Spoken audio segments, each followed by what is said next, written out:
역대하 13장 1절 말씀을 제가 다시 한번 읽어드리겠습니다. 여로보암 왕 18째 해에 아비야가 유다의 왕이 되고 예루살렘에서 3년 동안 다스리니라. 그의 어머니 이름은 미가야요 기브의 사람 우리엘의 딸이더라. 아비야가 여로보암과 더불어 싸울세. 오늘 본문 말씀은 르호보암의 아들 아비야의 관한 말씀이 되겠습니다. 이 아비야의 어머니의 이름은 미가야요 기브아 사람 우리엘의 딸이더라, 이렇게 말씀을 하고 있습니다. 미가야가 우리엘의 딸인데, 이 우리엘이 누군가 하면요, 압살롬에게 딸이 하나 있었는데 그 딸의 이름이 다말이었습니다. 여동생의 이름도 다말이었고요, 압살롬의 딸의 이름도 다말이었어요. 그런데 이 우리엘은 그 다말의 남편이 되겠습니다. 그래서 지금 그 아비야의 이 족보를 말씀하고 있는 것이죠. 이 아비야는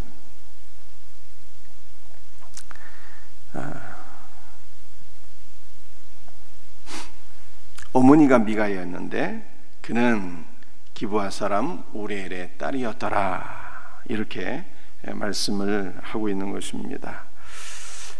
이 아비야가 누구와 더불어 이 싸우게 되었는가 하면은 2절 하반절이 이렇게 말씀하고 있죠. 아비야가 여로보암과 더불어 싸울세.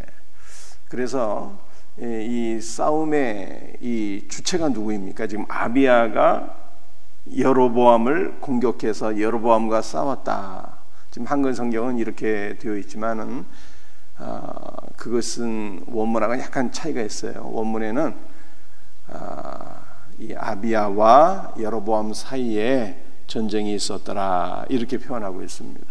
그러니까 한글 성경은 아비야가 여로보암을 공격한 그러한 뉘앙스이지만은 원문은 누가 공격했는지를 밝히지 않고 있어요. 단지 아비야와 여로보암 사이에 전쟁이 있었더라, 이렇게 밝히고 말씀하고 있는 것입니다. 그런데 우리가 이제 이 아비야의 아버지 시대에 르호보암이 북이스라엘과 더불어 전쟁을 하고자 했잖아요. 르호보암이 북이스라엘 여로보암을 공격하고자 했는데 그때 하나님께서 그 전쟁을 막으셨어요. 너희는 올라가지 말고 싸우지 말고 돌아가라. 근데 그 말씀이 영원히 싸우서는 안 된다라고 하는 말씀이었는데 르호보암이 그 말씀에 순종을 한 것입니다. 그래서 그 르호보암 시대에 있었던 하나님의 말씀을 우리가 살펴보고, 또 오늘 이 본문 말씀 3절 말씀을 보게 되면요, 양측의 그 북이스라엘과 남유다의 그 군사력을 대비해서 보여주고 있잖아요. 남유다의 군사는 40만 명이고 북이스라엘 그 여로보암의 군사는 80만이에요. 2배 차이가 납니다. 그래서 여러분들 보통 전쟁에 있어서 공격하는 자의 숫자가 훨씬 더 많기 마련이에요. 수비하는 자보다 공격하는 자의 이 군사력이 2~3배 이상 차이 나지 않으면은요, 그 전쟁 결코 이길 수 없다 그러잖아요. 그냥 오죽 이 공격하는 사람의 이 군사력이 월등히 강력하지 않으면은 전쟁 이기지 못하는 거지. 그게 오죽하면은 미군이 베트남전에서 패했겠습니까? 공격하는 자의 군사력이 압도적으로 강력하지 않으면 전쟁은 이길 수가 없는 거예요. 자, 그렇다면은 남유다가 군사력이 북이스라엘보다 전력이 절반밖에 안 되는데 공격을 했겠습니까? 공격하지 않았을 것 같아요. 그러니까 아버지 르호보암 시대에 있었던 하나님의 말씀과 또 오늘 군사력의 대비를 보게 될 때 오히려 북이스라엘이 남유다를 공격한 상황이다, 이렇게 이해가 되는 것입니다. 아무튼 아비야와 여로보암 사이에 전쟁이 있었는데 그 전쟁 때 아비야가 여로보암에게 한 말이 오늘 우리가 함께 읽은 역대하 13장 말씀이 되겠습니다. 북이스라엘과 남유다가 전쟁할 때 남유다의 왕 아비야가 여로보암에게 무슨 말을 했을까? 핵심적인 것만 잠깐 이렇게 살펴보도록 하겠습니다.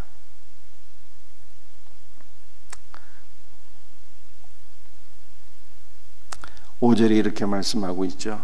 이스라엘 하나님 여호와께서 소금 언약으로 이스라엘 나라를 영원히 다윗과 그의 자손에게 주신 것을 너희가 알 것 아니냐, 이런 말씀하고 있어요. 소금 언약, 소금 언약이라는 게 뭘까요? 소금은 변하지 않는 것이잖아요. 변하지 않는 영원한 언약의 말씀으로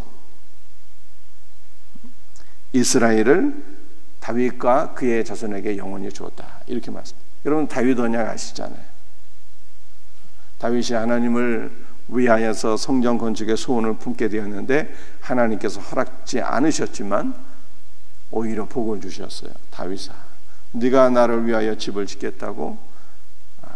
그럴 필요 없다. 내가 오히려 너를 위하여 집을 지어주마. 너의 나라와 너의 보좌가 영원히 이를 것이다. 내가 너의 보좌를 영원히 이르게 하리라. 그렇게 하나님께서 다윗 언약, 영원한 언약의 말씀을 주신 것입니다.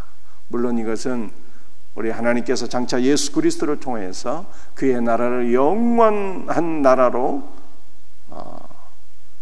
이루게 하시겠다고 하는 그러한 약속의 말씀이었습니다. 그 다윗 언약을 가리켜서 하나님께서 다윗과 그의 자손에게 이스라엘 나라를 영원히 주시겠다고 한 것을 너희가 알지 못하느냐? 그런데 어찌하여 너희가 우리를 공격하고자 하느냐? 이렇게 아비야가 말씀한 것이죠.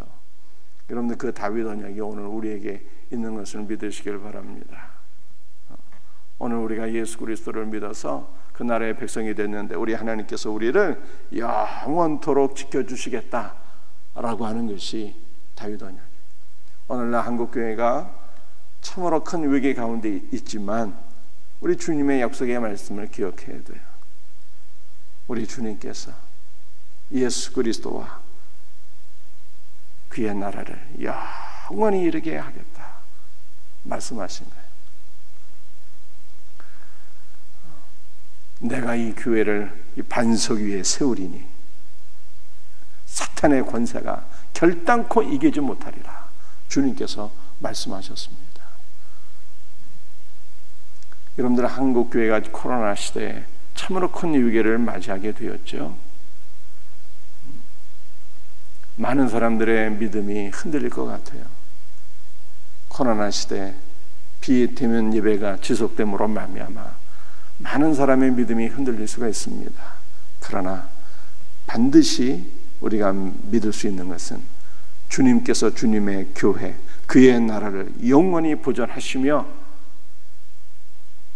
이 코로나 시대의 위기를 극복하는 성도, 위기를 극복하는 교회는요, 이후에 더 큰 은혜와 복을 받게 될 것을 믿으시기를 바랍니다. 우리 주님께서 우리 각 개인에게도 약속의 말씀을 다 주셨어요. 내가 영원히 너희와 항상 함께 하리라. 이 약속의 말씀을 붙잡고 우리 개인의 승리를 확신하며 교회의 승리를 확신하며 영원히 하나님께서 우리와 함께 하신다고 하는 이 말씀 가운데 우리 승리할 수 있는 복된 성도들 다 되시기를 주 예수의 이름으로 축복합니다. 아비야가 여로보암과 전쟁하게 될 때 소금 언약의 말씀으로 승리를 확신했고요. 또 아비야가 전쟁하게 될 때 어떠한 말씀을 했을까요? 11절 말씀을 한번 보시겠습니다. 매일 아침 저녁으로 여호와 앞에 번제를 드리며 분향하며 또 깨끗한 상에 진설병을 넣고 또 금 등잔대가 있어 그 등에 저녁마다 불을 켜나니 우리는 우리 하나님 여호와의 계명을 지키나 너희는 그를 배반하였느니라. 여러분들 11절 말씀을 다 설명하기에는 시간이 너무 부족하고요. 우리 한 가지만 기억하게 되면은 하나님의 제사장들이 성전 안에서 분향했다는 거예요. 분향. 여러분들 분향은 무엇입니까? 분향은 성도의 기도인 거예요. 또 주님의 기도인 것입니다. 우리 주님께서 우리를 위해 기도하고 계시고 제사장들이 성전에서 하나님 앞에 이 나라를 위해서 기도하고 있는데 기도하는 민족을 너희가 이길 수 있겠느냐, 이런 말씀하고 있는 거예요. 12절 말씀 한번 볼까요? 하나님이 우리와 함께하사 우리의 머리가 되시고 그의 제사장들도 우리와 함께하여 전쟁에 나팔을 불어 너희를 공격하느니라. 여러분들 이스라엘에 있어서 나팔은 두 가지 나팔이 있었어요. 하나는 양각 나팔이었는데요. 양각 나팔. 이 양각 나팔은 주로 절기 때 사용했습니다. 절기 때. 유월절 또 대속제일 이와 같은 이 절기 때 양각 나팔을 불게 되었죠. 양각 나팔에 관한 것도 얘기할 시간은 없습니다. 두 번째 이 종류의 나팔은요, 금속 나팔이었어요. 이 금속 나팔은 언제 불었는가 하면은 전쟁 때 이 금속 나팔을 사용했습니다. 이 금속 나팔의 용도는 두 가지였는데요. 하나는 군대의 행진, 또 군대의 공격, 이 사인이었죠. 그리고 이 금속 나팔의 두 번째 용도는 말씀이죠. 이 금속 나팔을 불게 될 때 하나님께서 그것을 들으시고 응답하신다는, 도우신다는 뜻이에요. 금속 나팔은요, 주님의 도우심을 간구하는 것입니다. 기도하는 거예요. 기도하는 거예요. 제사장들이 금속 나팔을 불 때 여호와 하나님의 도우심을 간구하는 것이고 하나님께서 도우시는 역사가 있는 것입니다. 분향도 기도요, 금속 나팔도 기도요.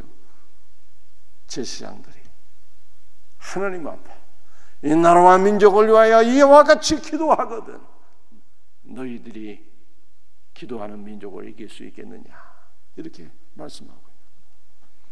여러분들 그 다음에 또 우리 본문 말씀 13절 14절 말씀을 읽어보겠습니다. 여로보암이 유다의 둘을 둘러 복병하였으므로 그 앞에는 이스라엘 사람들이 있고 그 뒤에는 복병이 있는지라. 유다 사람이 뒤를 돌아보고 자기 앞뒤에 적병으로 말미암아 여호와께 부르짖고 제사장들은 나팔을 부니라. 여로보암이 공격을 하는데 말씀이죠. 뒤에 복병을 두어서 앞뒤로 유다를 공격하게 되었습니다.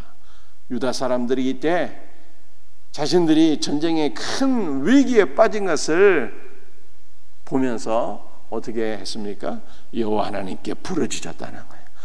부르짖었을 때 하나님께서 들으시고 응답하심으로 말미암아 오히려 전쟁의 위기가 기회가 되어서 남유다가 이 전쟁에서 크게 승리하게 되었다는 것이 역대하 13장 말씀입니다. 그러니까 이 역대하 13장에서 아비야가 전쟁에 관한 이 연설을 하면서 계속 강조하고 있는 것이 기도라고 하는 거예요. 제사장들이 성소에서 분향하고 제사장들이 나팔을 불어서 하나님께 간구하며 또 전쟁에 싸울 때 이들이 정말 큰 위기에, 실전의 위기에 직면하게 되었을 때 유다 백성들이 하나님께 부르짖어서 하나님의 도움을 받아 승리하게 되었다라고 하는 것입니다. 여러분들, 우리의 승리의 비결도요, 기도인 것입니다.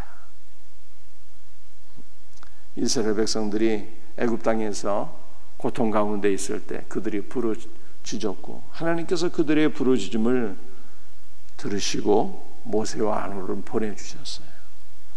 이스라엘 백성들이 범죄하여 이민족의 침략을 받고 그들이 고통을 당할 때마다 부르짖었는데 하나님께서는 그들의 부르짖음을 들으시고 그때마다 사사들을 보내셔서 응답해 주시고 사사들을 통해서 구원하신 것을 성경이 말씀하고 있습니다. 사랑하는 성도들이요, 우리도 위기에 직면할 때마다 어떻게 해야 되는 것입니까? 변치 않는 언약의 말씀, 주님의 약속의 말씀을 붙잡고 기도하라는 거예요. 약속의 말씀을 붙잡고 기도하는 거예요. 기도하게 될 때, 위기의 순간에 주를 바라보고 주를 의지하며 전적으로 주님을 의지하며 기도하게 될 때 하나님께서 우리의 간구를 들으시고 응답하시며 우리를 죽음의 위기 가운데서 건져주시고 반드시 승리의 길로 이끌어 주실 것을 믿으시기를 바랍니다. 여러분들, 이것이 바로 우리 성도들이 위기의 시간에 대처하는 방법이요 승리의 비결인 것입니다.